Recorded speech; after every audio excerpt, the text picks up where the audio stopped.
Hello students, मेरा नाम ब्रजेश कुमार है और आपका विक्रय करियर कोचिंग में स्वागत है। स्टूडेंट्स, हम लोग पढ़ रहे हैं सिंटेक्स और सिंटेक्स के अंतर्गत पढ़ रहे हैं एडजेक्टिव। और एडजेक्टिव में हम लोग पढ़ा चुके थे फ्यू, मैनी, सेवरल पढ़े थे ना। तो फ्यू, मैनी, सेवरल का प्रयोग कहाँ करते हैं? खिचड़ी में नहीं, कह रही खिचड़ी में। फ्यू, मैनी, सेवरल का प्रयोग खिचड़ी में ना करना। फ्यू, मैनी, सेवरल का प्रयोग हम बताए थे एडजेक्टिव ऑफ नंबर में करने के लिए बताए थे। वो खिचड़ी में करके चली गई बेचारी। तो एडजेक्टिव ऑफ क्वांटिटी में भी नहीं करते हैं, क्योंकि उनको हम गिन सकते हैं, उनके लिए करते हैं। सही है। अब कुछ ऐसे भी एडजेक्टिव हैं जिनका प्रयोग हम एडजेक्टिव ऑफ नंबर में भी कर सकते हैं और एडजेक्टिव ऑफ क्वांटिटी दोनों में कर सकते हैं। तो फर्क क्या पड़ेगा? अगर हम एडजेक्टिव ऑफ नंबर में करेंगे तो उनका नाम हो जाएगा एडजेक्टिव ऑफ नंबर, और अगर हम करेंगे एडजेक्टिव ऑफ क्वांटिटी में तो नाम हो जाएगा क्वांटिटी। बस नाम बदल जाएगा, बस चीज़ें वही है। सही कि नहीं सही है? तो लिख दें। अच्छा, पार्ट देखो, एडजेक्टिव चल रहा है ना, भाई चल रहा है पार्ट नंबर 4 मतलब 4। सही है, ठीक है। देखो लिख रहे हैं हम सम, आल,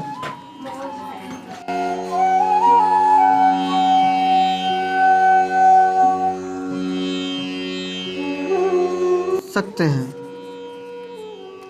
सही है। देखो यहाँ पे लिखा है सम, आल, मोस्ट, एनी और नो।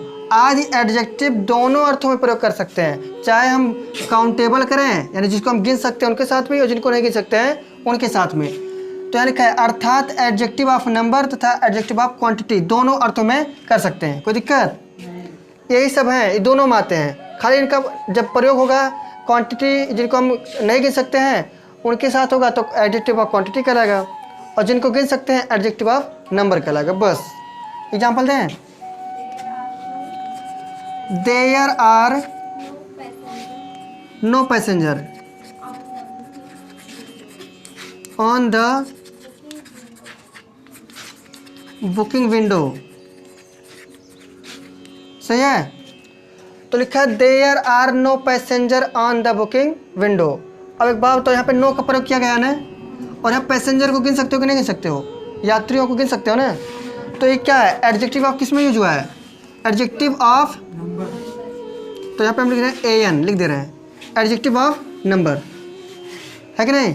यहाँ पे एडजेक्टिव ऑफ नंबर के रूप में यूज किए हैं, क्योंकि नो जो आता है ये दोनों में आता है, जिनको नहीं गिन सकते उनमें भी आता है और इनमें भी। सही है। दूसरा example, he left no water in the glass. तो यहाँ पे देखो लिखा है ही लेफ्ट नो वाटर, मतलब तनिको पानी नहीं छोड़ा ना, किसमें? गिलासवा में। तो यहाँ पे वाटर जो लिखा गया अनकाउंटेबल चीज़ है, तो यहाँ पे क्या लिखा गया? नो। सही लिखा है ना। तो यूज कैसा हुआ है? एडजेक्टिव ऑफ क्वांटिटी के रूप में यूज हुआ है ना। एक क्यों लिख दे रहा है शॉर्ट में। हाँ, he has bought some animals. चलो ठीक है, ये भी सही है, एनिमल्स। लिखा है he has bought some animals. ठीक है। तो यहाँ पे देखो जो एनिमल है नहीं गिन सकते हो, बहुत गिन सकते हो। तो यहाँ पे क्या लिखा है? सम। तो ये जिनको गिन सकते हो उनके पहले करते हो सम का प्रयोग। तो एडजेक्टिव ऑफ क्या हो गया? नंबर। नाम वही होगा कि एडजेक्टिव ऑफ नंबर के रूप में यहाँ पे यूज हुआ है। सही है। और एक लिख लें,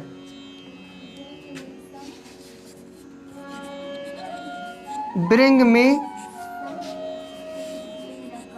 सम टी इन द कप। चावा कहाँ है? लिखा bring me some tea in cup, यानी कह रहा है कि कप में कुछ चाय ले आवा। ये तो बोल रहा है bring me some tea in the cup, यानी कप में थोड़ा चाय ले आवा, एक आता है। तो चाय गिन सकते हो क्या? हाँ, जो लिखा है सम, तो सम में हम चाय के लिए प्रयोग किया है, जो कि जिनको नहीं गिन सकते हैं। तो यहाँ पे क्या हो गया? क्वांटिटी के रूप में यूज हुआ है। सही है। ये दोनों में आ गया। कोई दिक्कत? छापो धीरे से। और क्या पुराने खिलाड़ी। सुनो, अब की बार पढ़ेंगे हम लोग फ्यू का प्रयोग। फ्यू का प्रयोग हम करते हैं, देखो फ्यू आता है ना, फ्यू आता है, ए फ्यू आता है, द फ्यू आता है। तो अगर कहीं पे फ्यू का प्रयोग किया गया है, केवल फ्यू, तो इसका मतलब समझना है कि कुछ नहीं। फ्यू मतलब कुछ नहीं, यानी बिल्कुल नहीं। और अगर कहीं पे लिखा है ए फ्यू, इसका मतलब थोड़ा सा, कुछ कुछ, ठीक है। और लेकिन लिखा है कहीं पे द फ्यू, तो कहेंगे थोड़ा ही, लेकिन जितना उतना पूरा, चिकन, सही है। तो ऐसे प्रयोग करेंगे। फ्यू का मतलब होता है थोड़ा नहीं के बराबर, और ए फ्यू का मतलब होता है कुछ यानी थोड़ा। और लेकिन अगर द फ्यू का प्रयोग किया गया तो समझिए थोड़ा ही, लेकिन जितना है सब, पूरा चिकन। तो इसी पॉइंट को हम लिखेंगे, लिखे हैं, हाँ, फ्यू।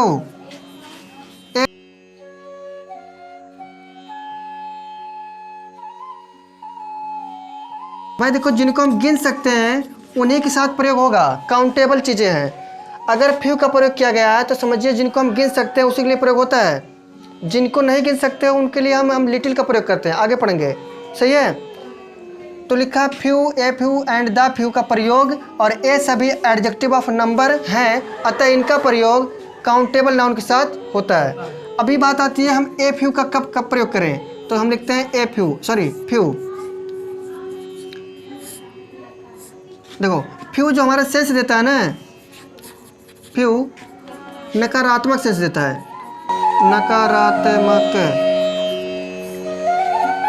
अर्थ रखता है।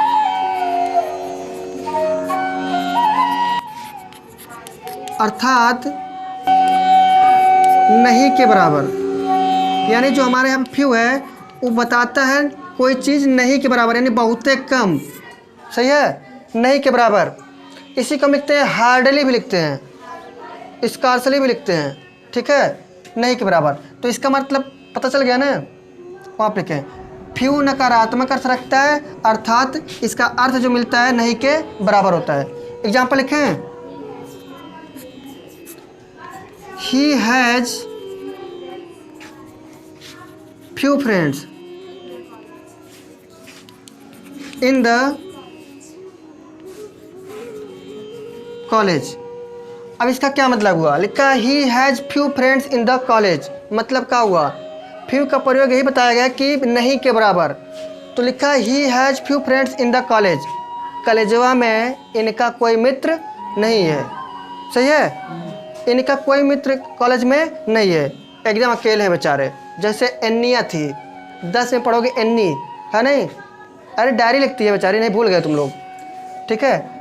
तो एन्नी की भी कोई फ्रेंड नहीं थी, तो डायरी लिखना शुरू कर दी, तो इनका भी कोई यहाँ पे फ्रेंड नहीं है, तो यहाँ पे हम फ्यू का प्रयोग करेंगे, सही है, ठीक। अब यहाँ पे हम ए फ्यू के बारे में देखते हैं। ए फ्यू, देखो ए फ्यू का अर्थ है कुछ, हाँ, या फिर हम कह सकते हैं सम, सही है। तो यहाँ पे एग्जाम्पल लिखते हैं, सी वांट्स ए फ्यू बुक्स। अब इसका मतलब देखो क्या हुआ, हम बताए हैं ए फ्यू का मतलब होता है कुछ, या सम कह सकते हो, तो कुछ का सेंस देना है। सी वांट्स, वह चाहती है, क्या चाहती है, ए फ्यू बुक, कुछ किताब चाहती है, अगर है तो दे दो। तो लिखा सी वांट्स ए फ्यू बुक्स, यानी वह कुछ किताब चाहती हो, गिन सकते हो ना इसको, तो यहाँ पे कुछ का सेंस दिया है। आगे हम बताते हैं द फ्यू।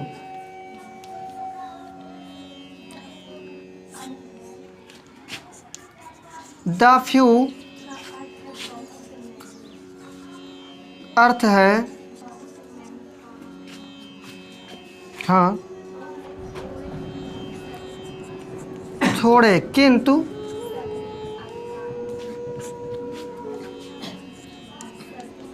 जितना है सभी, जितना है सभी,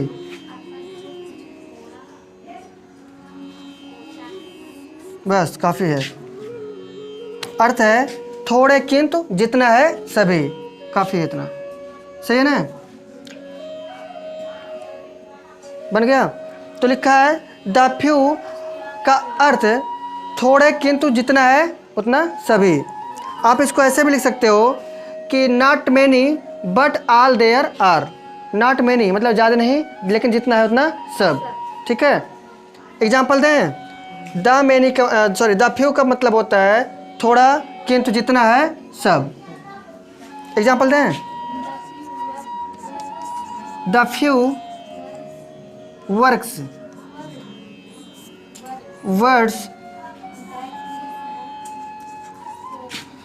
that he spoke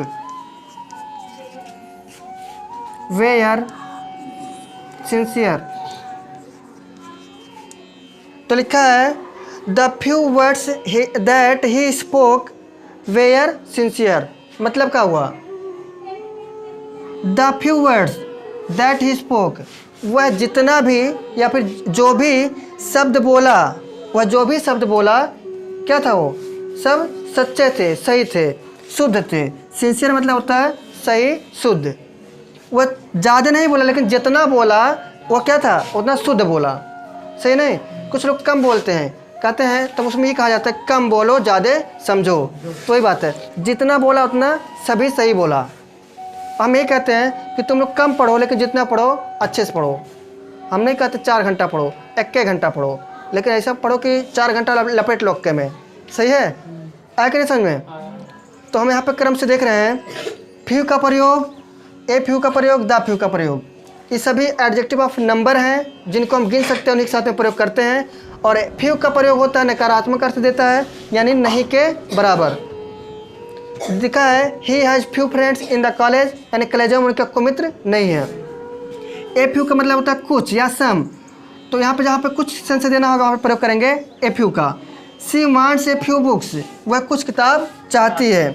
फिर यहाँ प्रयोग किया गया द फ्यू, इसका मतलब होता है थोड़ा ही लेकिन जितना उतना सभी। तो लिखा है the few words that he spoke were sincere, वह जितना भी शब्द बोला उतना पूरा सही थे। कोई दिक्कत। अब आगे इसके हम पढ़ते हैं, इसको कॉपी करो। देखो अब हम पढ़ेंगे लेस का प्रयोग और फेवर।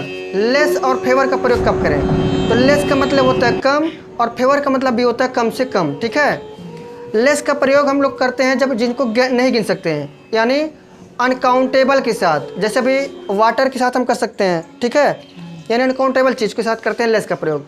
और लेस जो होता है लिटिल का कंपैरेटिव डिग्री है। किसका, लिटिल का कंपैरेटिव डिग्री है। और जहाँ पे फेवर की बात हो रही है, जिनको गिन सकते हैं उनके साथ फेवर का प्रयोग करते हैं, यानी एडजेक्टिव ऑफ नंबर के साथ करते हैं। सही है, तो प्रयोग करें। लिखते हैं यहाँ पे लेस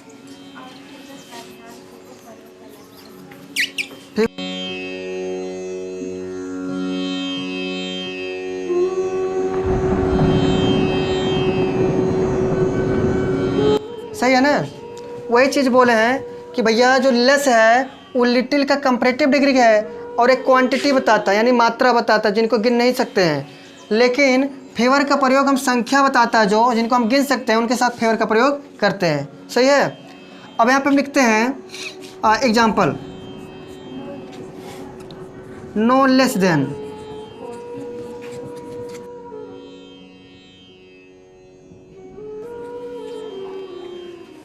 तो लिखा है no less than 40 people attended the marriage party. अब यहाँ पे हम लेस का प्रयोग किए हैं ना, लेस का प्रयोग किए हैं, तो सही लिखा है, गलत है ना, क्योंकि हम लेस का प्रयोग किसके साथ करते हैं, जिनको नहीं गिन सकते हैं, और पीपल को तो गिन सकते हो ना। 40 लिखा है तो गलत है, सही करें। नो फीवर देन, कारण पता है क्योंकि हम भैया यहाँ पे लेस का प्रयोग करते हैं जिनको नहीं गिन सकते हैं, तो इनको तो गिन पा रहे हैं ना, तो गिन पाएंगे तो उसके लिए हम लोग क्या लगाते हैं, फेवर। सही है ना, तो फेवर का प्रयोग किया गया है। समझ में आया कि नहीं आया। दूसरा एग्जांपल दें, देयर इज फीवर दैट। अच्छा एक बात बताओ, ये जो दूसरा एग्जांपल है, इस एग्जांपल में देखो लिखा है this is fewer water in this glass than that. तो हम क्या बोले थे, जिनको गिन सकते हो, पनिया गिन सकते हो का? 2 पानी, 4 पानी, काला पानी, नीला पानी, कोई गिनता है? नहीं। तो अच्छा मतलब कलर तो बता सकते हो ठीक है। काला पानी सजा हो जाएगा, गलत ना बोलना। तो लिखा सॉरी क्या लिखा है, दिस रहेगा ना, दिस इज फेवर वाटर। तो वाटर को नहीं गिन सकते हो क्योंकि यह परिमाण बताता है, तो हम फेवर का प्रयोग क्यों करें? इनके साथ क्या सही है? इनके साथ लेस सही है, तो लेस लगाओगे। ई है गलत, ई वाला है सही, लेस लगा दोगे तो सही हो जाएगा। ठीक है। 2 सेंटेंस क्यों लिखें, क्यों लिखें?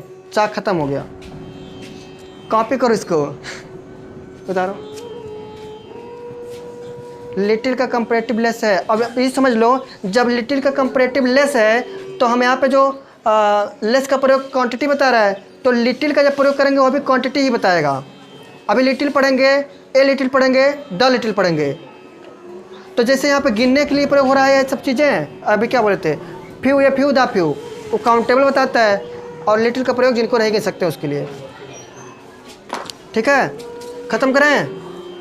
हाँ, तो यदि हमारा वीडियो आप लोग को अच्छा लगा तो हमारे इस चैनल विकिरण करियर कोचिंग को लाइक करें, सब्सक्राइब करें, शेयर करें, और मिलते हैं अगले वीडियो में। तब तक के लिए हंसते रहिए, मुस्कुराते रहिए और पढ़ते रहिए।